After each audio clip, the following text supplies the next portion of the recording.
जय हिंद प्यारे साथियों। तो जब से मध्य प्रदेश पटवारी का रिजल्ट आया तो एक ही चीज़ सामने आई है कि जो टॉपर हैं सभी ग्वालियर से हैं। तो ये जो न्यूज़ है रतलाम की दैनिक भास्कर में, उसमें तो ग्वालियर से टॉपर निकले हैं। उसमें भाजपा विधायक के कॉलेज के सेंटर से पटवारी भर्ती में 10 में से 7 टॉपर वहीं से निकले हैं। तो मतलब लगभग अगर ये बात की जाए तो कह रहे हैं कि 9000 टोटल वैकेंसी थी, उसमें से 1000 से ज़्यादा सिलेक्शन, ये लगभग 1000 सिलेक्शन ग्वालियर से हुआ है। लेकिन दैनिक भास्कर में लिखा है कितना कि 114 लोग इस सेंटर से हुए हैं। तो मतलब समझ जाइए कि अगर 114 भी हुए हैं तो भी कितने बड़ी लेवल की ये बात यहाँ पे की गई है। अब इस पर बताएंगे वीडियो में कि व्यापम से क्या जवाब आया है साथ में। उसके पहले देखते हैं कि पहले देख लीजिए कि ये सभी क्या है नंबर हैं। अब व्यापम से जवाब क्या आया है इसका कि जो ये पटवारी का जो घोटाला चल रहा है उस पर। तो देखिए ये सभी पूछे गए दैनिक भास्कर के द्वारा। तो नियमानुसार भर्ती परीक्षा में फॉर्म भरते समय 3 माह से अंदर का खींचा हुआ फोटो स्टूडेंट के प्रोफाइल में लगाना आवश्यक है, लेकिन 3 महीने के अंदर तक होना चाहिए। यानी लेकिन 3 साल पुराने का भी बहुत लोगों ने फ़ोटो इसमें लगा रखा जो मेरिट में बने हुए हैं, टॉप में है। मेरिट सूची को देखने पर प्रतीत होता है कि अत्यधिक अंक लाने वाले एवं अन्य अभ्यर्थी में से कोई अभ्यर्थी फर्जी विकलांग सर्टिफिकेट बनवाकर चयनित हुए हैं, उनकी मर्जी दिव्यांग सर्टिफिकेट जांच करानी चाहिए। ये भी व्यापम ने पूछा, दैनिक भास्कर ने पूछा है। नॉर्मलाइजेशन की प्रक्रिया अत्यधिक अंकों घटा बढ़ा, जो अत्यधिक अंक घट जाते हैं और बढ़ भी जाते हैं ना, 10-10 नंबर, 12-12 नंबर, किसी के 1 नंबर ही बढ़ा, किसी के 15 नंबर तक बढ़ गए। तो उनकी तरफ से क्या आया है जवाब। तो देखिए व्यापम के लोगों ने क्या जवाब दिया है। तो कोई गड़बड़ी नहीं मिली है, ये मंडल का कहना है व्यापम। शिकायत हमें मिली है, हमने शिकायत के आधार पर पूरा डेटा भी चेक किया है जिसमें किसी प्रकार की कोई गड़बड़ी नहीं मिली है, इसलिए मामले में आगे कोई अन्य जांच होना संभव नहीं है, यह सिर्फ एक अफवाह मात्र है।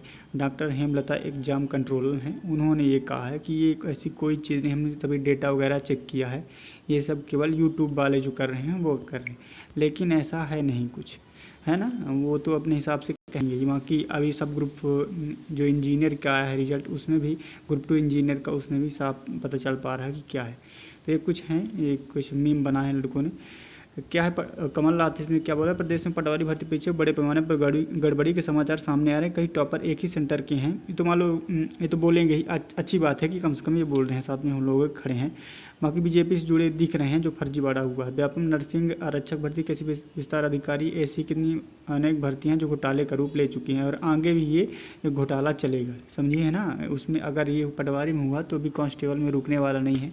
अभी जो सब इंस्पेक्टर वैकेंसी आने वाली है उसमें अगर 500 आएगी तो समझ लीजिए कि 400 चली ही गई उनके नाम की, है ना। जो पटवारी को नहीं छोड़े हैं तो सब इंस्पेक्टर को छोड़ने वाले नहीं। तो देखिए कुछ ज्ञापन देना है तो सूचना का अधिकार आरटीआई लगाया गया है ना। तो ग्रुप 2 और सब ग्रुप 4 के पटवारी भर्ती 2022 के आपके द्वारा टॉप 10 की जो सूची दी गई वो हमें चाहिए। टॉप 10 के अभ्यर्थी सिग्नेचर बार का नमूना, जब अभ्यर्थी ने टॉप 10 है एग्जाम हाल की अटेंडेंस सीट पर सिग्नेचर किए हैं तथा लाइव फोटो कॉपी में, है ना, कलर कॉपी में जो लाइव फोटो वहाँ पास खींची जाती है। जब अभ्यर्थी एग्जाम सेंटर में प्रवेश एवं पेपर समाप्त होने के बाद निकलता है तो उसकी भी फ़ोटो चाहिए। और बाकी वीडियोग्राफी सिग्नेचर वगैरह ये भी प्रूफ मांगा गया है इसमें ज्ञापन आरटीआई में। समूह 2 और उप समूह 2 यानी पटवारी भर्ती परीक्षा 2022 के आपके द्वारा टॉप 10 में जो अभ्यर्थी सूचित किए गए हैं वो किस कॉलेज से एवं किस जिले में आया था उसका प्रमाणित प्रति वो भी चाहिए। तीसरे नंबर पर समूह पटवारी भर्ती परीक्षा 2022 के एग्जाम कराने वाली एजेंसी कौन सी थी, एजेंसी संबंधित दस्तावेज के प्रमाण प्रति, अगर एजेंसी एडुकेटिव थी तो उसके भी दस्तावेज चाहिए कि किस विषय पे आपने एडुकेटिव रखा। जब कर्नाटक सरकार ने भी इसको ब्लैक लिस्ट में डाल रखा है तो केवल यहाँ मध्य प्रदेश में ही ये लोगों ने रखा है, पता नहीं क्या ही सोच के।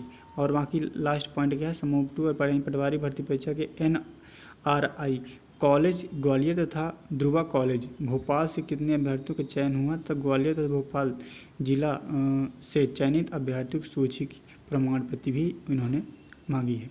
तो ये सभी क्या है कि आरटीआई लगाया गया है। तो अब व्यापम कहा है कि व्यापम इसमें क्या डिसीजन लेता है। बाकी आंदोलन करने ही लायक है क्योंकि बिना आंदोलन की बात नहीं बनने वाली। घोटाले काफ़ी दिन से लगातार चल रहे हैं, जैसे व्यापम पहले घोटाला होता था अब भी घोटाला चालू है, ना बदलने से कोई फ़र्क नहीं पड़ा करता। इस साथ ही जय हिंद जय भारत।